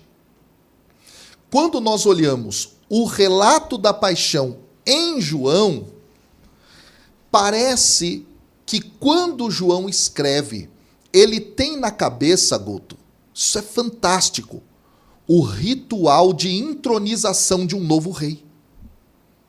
A liturgia de se sagrar um novo rei é presente dentro da narrativa da paixão no Evangelho de João. E Pilatos vai exercer, tá, naquele diálogo famoso dele com Jesus, justamente, tá, esse aspecto de ser aquele que vai apresentar esse rei novo para as pessoas. Então, Pilatos vai ter essa característica, não é, dentro do texto. Isso é muito bonito, porque observe que Pilatos manda colocar no alto da cruz o quê? Não é? Isso. Não é? Jesus. O famoso INRI, né? Isso. Iesus Nazarenos Rex Iudorum, né? Só que em quantas línguas? 3 línguas. Né? Ele manda pôr em hebraico, ele põe em grego e põe em latim. Por quê? E ele ainda diz, o que eu fiz, o que escrevi, eu escrevi, como que uma autoridade terminando a ata, o documento que proclama aquele sujeito, Jesus como de Nazaré, como rei. E aí esse diálogo, você é rei, tu dizes, tudo mais, alguns vão explorar, tá? Essa não é a única teoria posta, mas vão explorar que é o diálogo, como, por exemplo, você vai se casar, você tem aquele ato de perguntas e respostas. Esse tipo de liturgia é o que está acontecendo com Jesus e Pilatos dentro do Evangelho de João. Você aceita ser rei, não sei o quê, aquela coisa. Você é rei? Não, tu dizes. Aí ele pega, coloca Jesus lá, e aí depois leva para a coroação. Porque aí eles colocam a coroa, eles, não é, e ficam ali proclamando que ele é o rei. Colocam ele sentado na Gábata, que era esse local onde o rei se sentava. Então, o Evangelho de João, na paixão, meu amigo, ele mostra a liturgia da entronização de um rei. Olha só. É muito interessante isso. Então, Jesus vai ser compreendido aqui, dentro de João, como esse servo sofredor também, não é? Como esse rei. O ato daquela flagelação de Jesus seria um ato para que pudesse ganhar um tempo para ver o que é que ia resolver, o que é que significava mandar flagelar, talvez poderia ter parado por aí e não ter levado a uma crucificação e tal, nesse sentido? Sim, poderia ter parado por aí, porque essa era uma das possibilidades de punição. Já era uma punição ali. Já era uma punição. Então, flagela. E aí, tá bem ter flagelado ou não? Não, queremos mais. Crucifica. Então, a flagelação, tá, era uma prática que se fazia comumente para tipos de crimes, como, por exemplo, aquele que está ali meio revoltado contra Roma, mas não tanto.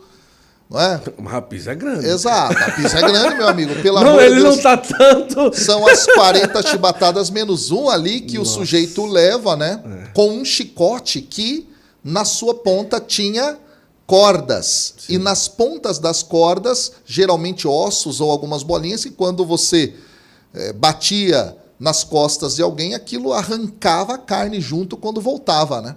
Nossa. Então era algo realmente assim muito duro, tá? Esse tipo de flagelação. Tanto é que o romano cidadão não podia passar pela flagelação dos chicotes. Não podia? Não podia, dada a dor que era, a humilhação que era, mas alguns podiam evidentemente morrer, mas geralmente não era para a morte esse tipo de ato. Caramba, rapaz, que coisa, né? Agora, o fato da crucificação, não é, tipo, o que as pessoas comentam às vezes é assim, crucificação e tudo já era um ato que os romanos já faziam, não é? Então, o ato de crucificar é realmente originário ali do tempo romano. A quem era atribuída essa crucificação? Era para ladrão? Era para gente que tinha cometido um assassinato e tal, não sei o quê. E realmente a crucificação seria a morte pior daquele tempo, e essa foi escolhida para Jesus? Muito bem. Algumas teorias que procuram fazer um processo de investigar a fonte dessa atitude, não é, apontam a Pérsia como sendo um local onde se fazia isso de forma mais contundente. Tá. Há registros disso em muitos lugares. Platão, por exemplo. Platão, no diálogo dele, Górgias, fala sobre alguém que está sendo crucificado lá. Caramba. Ele descreve isso e coloca como sendo, por exemplo, aí, uma morte degradante, humilhante. Sêneca, também um outro sujeito que vive ali próximo do período de Jesus, foi inclusive professor de um dos grandes, não é, imperadores romanos malucos, que é o César Nero, ele era o preceptor de Nero. Sêneca fala também de mortes de crucificação, dizendo que elas eram horríveis e eram as piores que podiam existir. Porque geralmente a pessoa crucificada, ou ela era colocada num poste ou numa árvore, tá? E em alguns casos ela era colocada já diretamente sem aquela haste, né, numa árvore ou num poste, ou às vezes ela era colocada com a haste, como foi o caso de Jesus. Em alguns casos ela tinha que carregar essa haste até o lugar, tá? E era uma morte que o sujeito passava por ela para ser um exemplo. Há registros dentro, né, dos registros que a gente tem de crucificação, muito interessante isso, que você geralmente podia ser crucificado no local onde você cometeu o crime, para ser um exemplo. Entendi. Caramba. Entendeu? Para as pessoas verem aquilo ali. Entendi. Então, passou por um crucificado que ficava ali, às vezes, dias, horas, dependendo do tanto de flagelação que ele tinha, num poste para todo mundo ver. E posição e formato. Nós temos filmes que Jesus leva uma haste amarrada ali, nas mãos. Chega lá e encaixa. Em outros, Jesus carrega a cruz. Em outros é uma coisa meio oval, assim, diferente. X, e tal, X, um X ou e coisa tantas assim. outras coisas, né? Sim. Mas qual a aproximação da realidade de como seria o formato da cruz? Tanto uma quanto a outra, isso dependia, por exemplo, do local. Tá. Você tem lugares onde muitas pessoas vão ser crucificadas ao mesmo tempo. Tem relatos aí que os romanos crucificavam 600 pessoas de uma vez, etc. Quando uma determinada população se revoltava, pegava ali o pessoal e cruz. Tá? Então, isso se fazia na árvore, por exemplo. Eles não iam colocar ali 600 postes ou mais até. Tá? Tem relatos de mais gente. Exato, tinha que fabricar, vai perder tempo. Então, põe na árvore onde tem a árvore, aí você crucifica a pessoa ali. Né? Prega essa pessoa ali, amarra essa pessoa ali. Tem vários tipos. Né, você pega os historiadores da época, eles relatam diversas maneiras em que isso ocorria. Tá? Podia ser carregando a cruz, podia ser só levando aquela haste nas costas. Há autores que vão apontar para aquela ideia da haste ser mais próxima da realidade. É difícil a gente ter isso claro. Mas, inclusive, foram encontradas algumas pichações cristãs iniciais, não é? E também pichações de desenhos, né? Desenhos feitos em paredes de cidades greco-romanas, de gente tirando sarro de cristão, pintando a cruz de diversas formas. Entendi. Tá? Mas, muito possivelmente, não é, a forma como a igreja retrata não é assim, uma coisa esdrúxula fora da realidade, não. Tá? Jesus pode ter carregado uma cruz pronta, por exemplo. Um detalhe que eu acho interessante em relação à questão da crucificação é que ela não ficava, a cruz não colocava o sujeito muito alto, muito distante do chão, não, Guto. Uhum. Tá? Isso é interessante e cruel ao mesmo tempo. Por quê? Porque eles deixavam ali para os cachorros ficarem lambendo a ferida dos caras, né? Entendi. Então tinha isso também, tá? Bom, existem várias formas, são muitos relatos, tanto dos romanos, quanto dos gregos, quanto de outros povos que praticavam isso. Uhum. Tá? E há uma menção sobre a questão da morte, como essa morte pendurado, tá? Essa morte de alguém que é pendurado dentro do texto do Antigo Testamento com Absalão, por exemplo. Sim. Absalão, que era um dos filhos de Davi, que se revoltou contra seu pai, ele sai a cavalo e ele fica com a cabeça presa no lugar, ele fica morto pendurado. Ou seja, o corpo exposto é uma vergonha. E em Deuteronômio vai dizer, maldito aquele que pende no madeiro. Também já existia esse tipo de morte lá atrás. E era uma morte considerada a pior e a mais vergonhosa que alguém poderia ter. Isso não só para o judeu, mas para os outros povos também daquela época. Quando se fala da Quinta-feira Santa, ali eles estavam celebrando alguma coisa? Era um jantar de despedida? Como que a gente pode caracterizar aquele momento em que Jesus ceia, não é, com os seus apóstolos? Aqui há um dado muito interessante, tá? Há uma discussão sobre o que é aquela ceia. Ok? Há alguns que vão dizer é a ceia de Pessar. Pessar é a Páscoa, Seder de Pessar. Tá? Mas os evangelhos não nos dão total certeza de que aquilo que está sendo feito é esse Seder de Pessar. Não há elementos. Tá?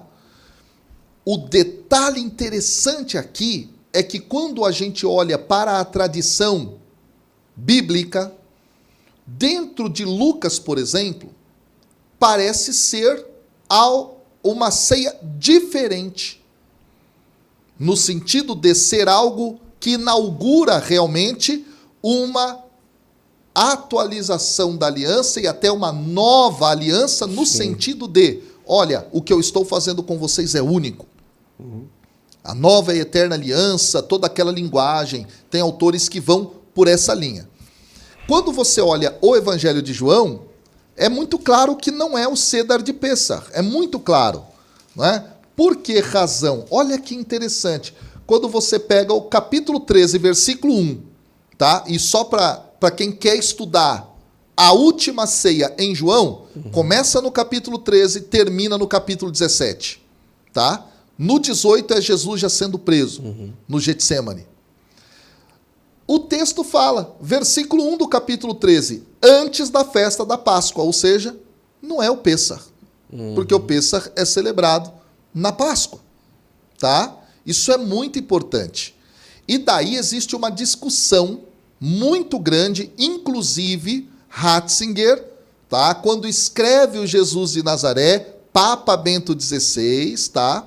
Eu gosto de falar do Jesus de Nazaré como Ratzinger, tá? Porque não é um texto magisterial. Sim, ele escreveu quando cardeal. Né? Não, ele escreveu como Papa. Como Papa, mas não é um documento da igreja. Tá? Mas, enfim, tá? Aí são opções. E em um dos volumes é a Semana Santa. Certo. Tá? Então é uma dica de leitura para quem quiser aí. Não sei nem se essa versão tem em português, eu a tenho em inglês. E ele faz, num dos capítulos, a explicação, muito bonita, muito didática e muito simples, tá? Sobre o que poderia ser essa ceia. E lá ele vai mostrar que se você pegar... Eu tô citando ele, mas tem outros autores que trabalham isso, tá? É que ele é bastante conhecido e é interessante, é uma grande referência, claro. Tem autores que dizem, e é verdade isso quando você olha os textos, tá? Que há uma diferença no calendário dos sinóticos em relação a João. Tá? Em João, a Páscoa seria celebrada num dia, enquanto que no texto dos sinóticos em outro dia. Entendi. E isso depende do calendário que se tem por trás. Porque, Guto, naquela época não tinha um só calendário. Você tinha vários rodando dependendo do grupo judaico que você participava. Inclusive o Ratzinger, nesse livro, ele vai citar as pesquisas de uma pesquisadora chamada Jobert, que é francesa, tá, de 1953, quando ela estuda um livro apócrifo chamado Livro dos Jubileus, também conhecido como Pequeno Gênesis, onde lá ela pega a comunidade desse livro, tá, possivelmente a comunidade essênia de Qumran, e esmiuça como seria esse calendário. E pasmem todos, ela chega à ideia de que a Páscoa caiu na terça-feira, no cálculo dela. Só que cair na terça-feira é um problema, tá? É um problema não só por causa de questão de Quinta-feira Santa, nada disso, mas é um problema porque parece que não é a única forma de se ver o calendário que está dentro do livro de Jubileus, tanto é que tem pesquisas que já superaram a Jobert em muito, e muito, tá? Hoje em dia tem muitas referências. Inclusive, vou até dar uma dica. Para você que quer saber sobre a questão dos calendários, tá? Você tem a Bíblia de Jerusalém? Se tiver, vai lá no começo da Bíblia de Jerusalém, vai ter lá explicando um pouquinho. O texto é um pouco complicado, mas lá está explicando um pouquinho dessa questão dos diversos calendários que estão presentes no judaísmo e também na própria Bíblia, viu? Também na própria Bíblia. Então, na própria Bíblia, em determinado momento da história, os textos passam a usar um outro calendário. É muito interessante isso. E aí há uma discussão, deixo a indicação, se as pessoas quiserem saber mais sobre essa questão da última ceia, o que seria essa última ceia, muito possivelmente não é o Seder de Pêssar, não é a ceia de Páscoa, tá? E isso é bem interessante, o próprio Ratzinger, Bento XVI, explica isso em um dos volumes do Jesus de Nazaré. Quando se fala de ressurreição, e aqui uma parte do povo judeu que não compreende que Jesus seria o Messias, o fato de ali acontecer a situação de que alguém paga ou, sei lá, ordena divulgar que a ressurreição é uma mentira e tal, não sei o quê. Quem que foi mesmo? Como que foi? Os mandatários judeus ali, daquele momento do Sinédrio. Né? E, olha, disse que é uma mentira, que estão mentindo e tal, não sei o que e tudo. Esse seria um elemento principal para que até hoje, ou eles se baseiam em outros elementos para não reconhecer Jesus como Messias, aqueles que não reconhecem? É assim, ó. Primeiro ponto o judaísmo é muito plural. Certo. Assim como nós temos no cristianismo uma pluralidade, né? Então tem o cristão católico, apostólico romano, o ortodoxo, o luterano, o tal, que tem divergências, tá? Do ponto de vista doutrinário e tudo mais, no judaísmo também. Tá. Então o judaísmo não tem uma unidade tão arraigada como nós católicos temos, certo, a partir da figura de um papa, por exemplo. Certo. Isso é muito importante deixar claro. Daí é que você tem diversas compreensões. Mas voltando para a época de Jesus, Sim. alguns posteriores que viveram na época de Jesus, tá? Viveram na época, mas são posteriores enquanto escritos, que não são escritos bíblicos, eles vão ter a tradição oral que vai ser escrita, posta na Mishnah no ano 200 depois de Cristo. Esses aí são os famosos Tanaim, tá? Muito interessante isso. Depois surge o Talmud de Jerusalém no ano 400, em 600, o Talmud babilônico, tal. Esses textos desses grupos aí, né, que vão primeiro ser tradição oral e depois vão ser escritos, quando argumentam a respeito de Jesus de Nazaré, dizem que, ora, ele não é o Messias porque o texto fala no Antigo Testamento que o Messias vai instaurar uma paz mundial e a gente tem guerra até hoje. Entende? Várias outras maneiras de desabilitar a afirmação Jesus é o Messias são postas. Uma delas, que se repete bastante, é isso. Tá? Entendi. Mas o paz, você que é bom em traduzir as palavras, é um paz ou é um paz traduzido as como duas verdade? Coisas. É verdade? Não, é paz mesmo no sentido de paz entre os povos, etc. Tá? Isso é uma das argumentações, tá bom? Então, alguns dizem, olha, não é, porque não aconteceu, tá? Só que o discurso de Jesus é um discurso que aponta para o horizonte último da história, na escatologia que a gente chama, no final de todo o processo histórico. E essa paz se instaurará. Sim. Então, também tem a contra-argumentação, mas, de todo modo, eles não entenderam Jesus como Messias por conta de não se enquadrar em coisas parecidas com isso que eu acabei de dizer. Tá? Outros, por sua vez, isso tem registro no Talmud, que é esse livro que vai ser o registro das discussões de diversos sábios que vão pensar a lei oral, que é a Mishnah, e aí vai ter a Guemará, vai ter uma série de coisas aí nesse livro, tá? Lá eles registram, por exemplo, pensamentos de rabinos próximos ao momento em que Jesus está vivendo, e aí vão dizer, olha, Jesus era filho bastardo, na verdade houve uma traição da mãe dele, toda essa história assim, muito triste, né? E que tem um contexto de ser, porque também os judeus, naquele momento histórico do ano 600, mais ou menos, estavam passando por bastante perseguição também em relação aos cristãos exercendo essa perseguição. Então tem muito rancor e tal. Hoje, graças a Deus, não é? A igreja, ela estabelece pontes, tem documentos que tratam a respeito desse diálogo cristão-judeu, porque a história foi triste ao longo do período medieval, ao longo do período moderno. Muita violência houve, não é, nesse sentido, e o perdão que o Papa estabelece, o Concílio Vaticano II, que muda a oração universal, que antes dizia pérfidos judeus, né? Nós vamos rezar isso por esses dias aí. Não isso exatamente, porque isso foi tirado, não é?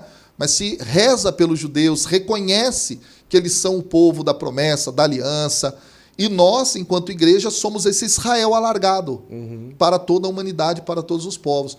Então, hoje já muitos judeus acreditam que Jesus foi um grande rabino, um grande mestre, portanto, daquela época.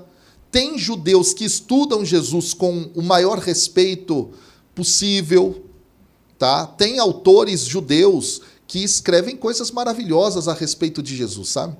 Mostrando que Jesus era, de fato, alguém que conhecia as tradições da sua época. Por exemplo, a oração do Pai Nosso. A oração do Pai Nosso tem petições muito parecidas com as orações judaicas daquela época, por exemplo. Sim. Né? Então, oração que chama Deus de Pai no judaísmo já tinha. Que pede a proteção contra os males e pede o pão de cada dia, já tinha também. Né? O Shimon Esrei, tinha outras, né? O Kiddush, por exemplo, que santifica o nome de Deus. Olha que legal isso. Está lá no judaísmo. Então, Jesus era um judeu. E o Papa João Paulo II, em 1982, escreve um texto no qual ele diz assim: Jesus era judeu e judeu permaneceu. E a igreja deve se compreender nessa esteira da história. A igreja é esse grupo que compreende que Jesus é o Messias e, portanto, entra na aliança mediante Cristo e leva esse anúncio da aliança para toda a humanidade. Sim. Isso é a igreja. Olha só, rapaz, aqui o cara vai embora, né? Aqui não... Agora eu tenho aqui uma coisa que eu queria trazer. Antes eu queria só considerar duas coisas com você para fazer essa próxima pergunta aqui, que daqui a pouco o professor vai dar aula. O professor dá aula, né? Normalmente o professor dá aula, né? Tem que dar aula, né? Para poder, né? Como diz no Nordeste, arrumar o leite dos meninos. Né? Que é o seguinte, eu quero fazer duas indicações para você. Primeiro, se você tem criança em casa, eu quero indicar para você que você tenha uma assinatura do Arte Piedosa. Eu costumo insistir aqui. Se o seu filho, assim, geralmente a nossa geração de crianças gosta de ver um celular, gosta de ver uma televisão e tal, não sei o quê. Então, nesse sentido, se vai ter um tempinho para eles assistirem, que seja algo que preste. Então, Arte Piedosa. Assine hoje com 10% de desconto no link na descrição, o Arte Piedosa, que já tem um filme do Pequeno Francisco e lançou há pouco tempo o filme do Padre Pio. Além de vários outros conteúdos, sempre fica inovando. Conteúdo muito, muito, muito especial. Você vai encontrar no Arte Piedosa para as suas crianças, tá bom? Então, seja hoje um assinante do Arte Piedosa e aproveite essa oportunidade. Também, eu quero aqui trazer uma outra coisa, que já agora para você que é adulto, que é ter o aplicativo Hello. O aplicativo Hello é o aplicativo número 1 do mundo católico, tá? São mais de 400, eu fico pensando, 430 milhões de usuários. Uau! É muita coisa, gente, né? demais da conta. É muita gente rezando, né? Que bom. Lá você tem a oportunidade de criar uma rotina de oração, lá você tem uma Bíblia completa que você pode buscar por palavra. Lá você tem também a oportunidade de orações na Quaresma, tem as últimas 7 palavras de Jesus, que é o desafio da Quaresma 2024. Isso é bonito, hein? Tem coisa aí. Tem muita coisa especial mesmo. Olha, tem também algo muito interessante, que é uma oportunidade de você fazer a Lectio Divina, exame de consciência. Aplicativo Hello. Aproveite e baixe o seu hoje, através desse QR Code que está na tela, ou através do link que está na descrição. Um outro ponto é você também considerar entregar a sua vida acadêmica em quem vai te realmente ajudar a ter excelência no ensino, baseado nos valores católicos, valores cristãos, que é o Centro Católico Universitário Ítalo Brasileiro. São mais de 50 cursos de graduação, 80 cursos de pós-graduação. E uma coisa legal, deixa eu falar para você. Você pode ter uma oportunidade de estudar EAD e também presencial. Então, escolha, são vários cursos.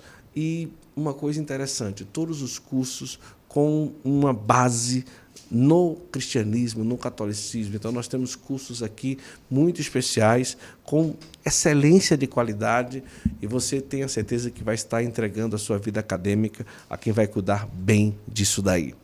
E, por fim, eu quero também lembrar para você conhecer o projeto da Gruta do Arcanjo, que está aí na tela, a maior estátua de São Miguel, a maior estátua católica do mundo, que está sendo construída na cidade de São Miguel.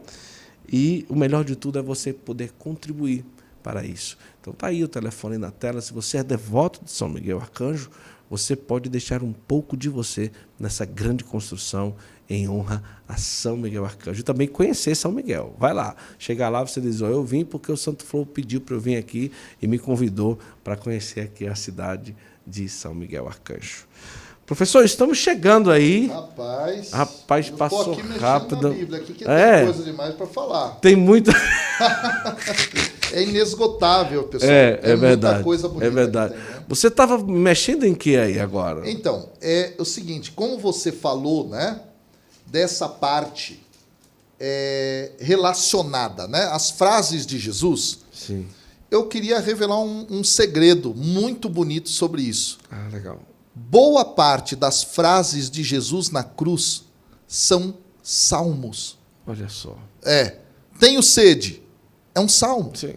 É o Salmo 22, versículo 16. Certo? Certo. Aí Jesus fala lá, Jesus diz assim, Eli, Eli, lama sabachthani, que significa, meu Deus, por que me abandonaste? É o Salmo 22, versículo 2, que é um salmo do Messias, que é perseguido, mas aí não é uma frase de abandono, é uma frase que diz, a partir daquele momento, clamando a Deus, Deus, eu confio em você. Sim. E aí o Salmo mostra, não é, a finalização do Messias vencendo, e aí vem o Salmo 23. Olha. O Senhor é meu pastor, nada me faltará. Tem uma relação muito bonita. Outra coisa bonita, Pai, em tuas mãos entrego o meu espírito. Salmo 31, versículo 6. Olha que coisa fantástica. No caso, o texto fala lá, não é? Que deram vinagre, tal. Isso é um salmo. Aquele ato é um salmo. É o Salmo 69, no versículo 22. Não é? Isso é bonito demais. Depois dá uma olhada e volta o vídeo e anota tudo que eu falei. Veja isso. Uma das coisas mais bonitas aqui, Guto, sabe qual é? Na crucificação de Jesus, se você juntar no panorama todos os evangelhos, você vai entender que ali é uma liturgia. Os Salmos eram um livro litúrgico. Então, em todo salmo tem liturgia. E uma das coisas mais bonitas aqui é, mesmo na cruz, passando pelo mais profundo sofrimento, Jesus está cantando os salmos. Que lição a gente pode tirar disso para a nossa vida? Que nos momentos de cruz, de dificuldades extremas, a gente deve ter na nossa boca a palavra de Deus, rezar a palavra de Deus, porque é ela que vai nos sustentar. E diferente de uma compreensão de que esses salmos trazem um aspecto negativo na oração, não. Se você pegar o contexto desses salmos, você vai ver.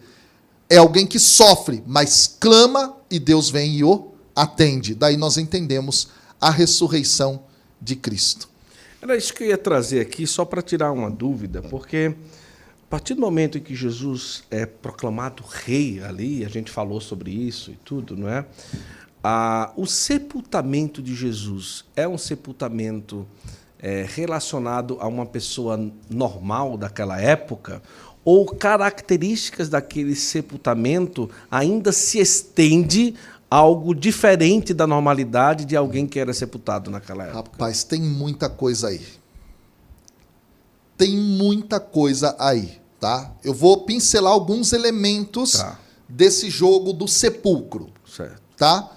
Pensando no Evangelho de João, uma das coisas mais bonitas, eu gosto de repetir isso sempre, cara. Sim. Isso é bonito demais. Jesus é colocado num sepulcro que fica num jardim. Legal. Jardim lembra a criação. Isso. O Éden. Ok? Lindíssima essa visão. Jesus é o novo Adão. Olha que coisa fantástica essa. Aí nós entendemos, inclusive, muita linguagem que está posta dentro do texto da ressurreição, que inclusive eu já até acho que eu expliquei aqui a questão de Maria Madalena, quando ela vai lá para o sepulcro em João, capítulo 20. Ela confunde Jesus com um jardineiro. Sim. Mas por quê? Porque o primeiro homem criado foi colocado num jardim para cuidar do jardim. Olha que da hora. Então Jesus é o novo Adão. Sim. Ao mesmo tempo, isso nos recorda também, nas tradições do sepulcro, a messianidade de Jesus. Por quê? O texto nos fala no capítulo 20 de João que Maria Madalena vai atrás de Jesus naquele dia da madrugada. Meu amigo, isso é maravilhoso. Por que é maravilhoso? Eu vou te explicar uma coisa. A forma que o texto traz é a seguinte, ó. Vou até pegar aqui, ó. João capítulo 20, né? Maria sai, não é? E aí, versículo 13, Disseram então: mulher, por que choras? Ela diz: porque levaram meu Senhor e não sei onde o puseram. Essa é a fala da amada que sai atrás do amado na madrugada em Cântico dos Cânticos, capítulo 3, versículos de 1 a 3. Sim. Quem é o amado no Cântico dos Cânticos? Possivelmente é o rei. Então ela é súdita e vai atrás do rei. E aqui eu não estou dizendo que ela é amada de Jesus no sentido de esposa, tá, pessoal? Eu estou dizendo que ela é a representação de todos nós enquanto igreja, esposa de Cristo. Isso. Olha que coisa maravilhosa. Isso acontece no evento do sepulcro, dentro do Evangelho de João. Aí nós vamos entender que o Evangelho de João é o Evangelho dos encontros de Jesus com mulheres. Primeiro milagre, bodas de Caná. Quem está lá? Maria. Capítulo 4, quem está lá? Samaritana. Capítulo 8, aí você vai ter, e daí você vai ter mulheres ao longo de todo o texto até chegar aqui à conclusão final. Ela, Maria Madalena, a grande discípula do Senhor, que prega pela primeira vez a ressurreição. Sim. Ela se enquadra nisso. Ela é cada um de nós que, em busca do amado, que é o rei, sai pela madrugada, não é? E encontra agora o novo Adão, que ela vai depois confundir com o jardineiro, aí é o novo Adão, tudo isso. Isso é algo realmente maravilhoso. Então, em torno da questão do sepulcro, biblicamente, pegando cada texto, aí tem um universo, meu amigo, para explorar. Né? Eu só pincelei aqui algumas coisas porque o tempo não dá, né? O tempo não dá, mas são coisas maravilhosas mesmo para Fica para o próximo, né? Se Deus quiser. Vamos fazer aí outros, com certeza. Mas eu quero muito, assim, muito, primeiro lembrar para que você seja um aluno do Bíblia Play, porque realmente, assim, já são milhares de alunos, né? Sim. Já são milhares de são alunos. Milhares. São milhares de alunos no Brasil e fora do Brasil. Fora do Brasil. Né? Tudo. Brasileiros e não brasileiros. Olha só. Leigos, padres, freiras, seminaristas e tantos, né? Então, imagina, você tem ali 700 aulas sobre Bíblia, o foco é Bíblia. Bíblia, total. Bíblia online, total Bíblia. E uma vez por mês ter a oportunidade de ter um grande aulão ali, um grande grupo de estudo, de aula mesmo ali, ao vivo. Tirar as dúvidas. Né? Eu dou a aula, Guto, termino a aula, tiram as dúvidas da aula e depois qualquer dúvida da área bíblica. Caramba, então é um podcast. É um podcast. Que massa, cara. Legal. Muito bom mesmo. Então aí imagina você ter esse acesso, inclusive com 30% de desconto. O link está na descrição desse vídeo. Aproveite aí essa oportunidade. Seja um aluno aí do Bíblia Play.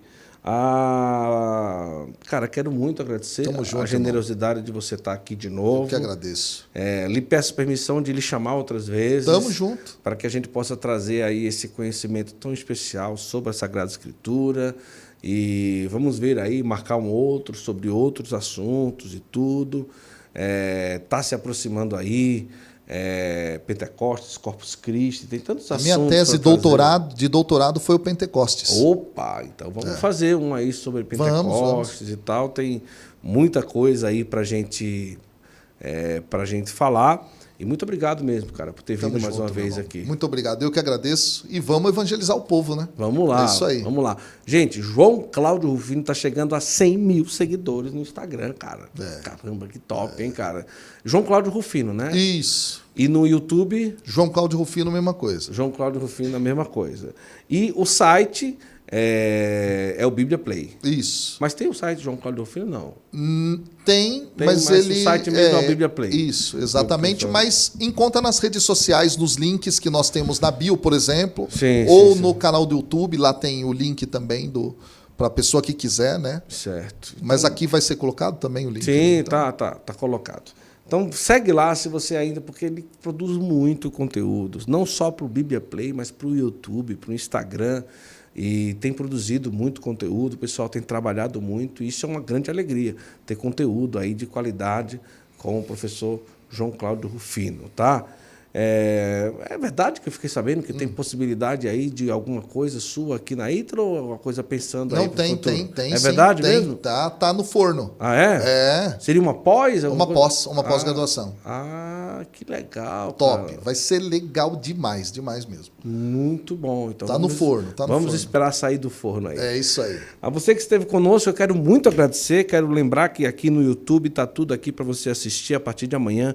Spotify, Deezer, Apple Music, Google Podcast, Kawaii, TikTok, Instagram. Você encontra em todos os lugares um pouco da nossa conversa.